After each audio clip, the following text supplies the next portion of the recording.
ఏ శ్రీమన్నారాయణ. ఇవాళ 26వ పాసురం యొక్క అర్థం తెలుసుకుందాం. ఒకసారి పాసురాన్ని అన్వయిస్తాను.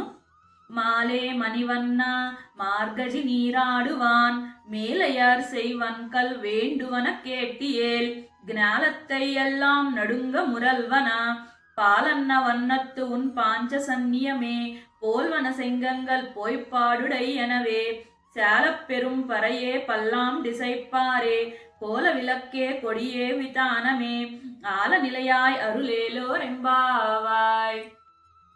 స్వామి అంటున్నారంట, నా కోసం వచ్చానని చెప్తున్నారు, మరి పరే అనే వాయిద్యాన్ని ఎందుకు అడుగుతున్నారు, నాకేం పొంతను కుదరట్లేదు అంటున్నారంట. పరే అనే వాయిద్యం మా కోసం కాదు స్వామి, లోక సంక్షేమం కోసం అడుగుతున్నాము.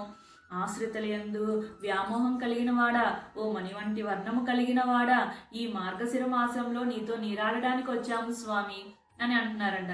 అయితే స్వామి అడుగుతున్నారంట, పూర్వం ఎవరైనా ఈ వ్రతాన్ని చేశారా, ఆచరించారా మీ పెద్దవాళ్ళు కానీ మీ పూర్వీకులు కానీ అంటే ఆచరించారు స్వామి, చేశారు స్వామి ఈ వ్రతాన్ని అని చెప్పారంట. అయితే సరే మీకేం కావాలో కోరుకోండి అని అడుగుతున్నారు స్వామి. ఏం చెప్తుందంటే, ఈ భూమి అంతటినీ కంపించేటువంటి శబ్దం, బాగా శబ్దం చేసేటువంటి పాలవర్ణం కలిగినటువంటి నీ ఎడమ శ్రీహస్తంలో ఉండేటి నీ యొక్క పాంచజన్యాన్ని పోలి ఉండేటువంటి శంఖాలు కావాలి స్వామి మాకు అని అడుగుతున్నారు.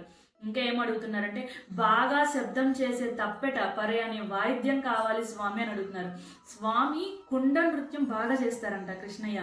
2 కాళ్ళ మీద 2 కుండలు ఉంటాయి, కింద 2 చేతులతో 2 కుండలు ఉంటాయి, ఇక్కడ ఒక కుండ ఉంటుంది, మెడలో ఒక వాయిద్యం ఉంటుంది. ఈ 2 కుండలు ఇలా ఎగరవేసి మళ్ళీ ఆ 2 కుండలు చేతిలోకి వచ్చి చేరే లోపు ఈ తప్పటిని బాగా శబ్దం చేస్తారంట స్వామి.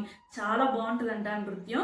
అందుకని అటువంటి బాగా శబ్దం చేసేటువంటి తప్పటి కావాలి, పల్లాండు పాడేవాళ్ళు కావాలి, అది రాగయుక్తంగా పాడేవాళ్ళు కావాలి, ఒక దీపము కావాలి, ఇంకా ధ్వజం కావాలి. అంటే మనం ధ్వజారోహణ చేస్తాం కదండి, ఏదన్నా స్టార్ట్ చేసేటప్పుడు మనం ఇక్కడ ఇది చేస్తున్నామని తెలియటానికి ఒక ధ్వజము కావాలి, ఒక చాందిని కావాలి అని అడుగుతుంది అమ్మవారు. ఈ పాసురం అప్పుడు రామానుజుల వారు ఆ అమ్మవారికి సారె పంపిస్తారంట. అది యొక్క విశేషం ఈ పాసురానికి అని చెప్పి, ఓ వటపత్ర సాయి ఇవన్నీ మాకు కృప చేయి స్వామి అని అడుగుతున్నారు ఈ పాసురంలో గోదాదేవి. జై శ్రీమన్నారాయణ.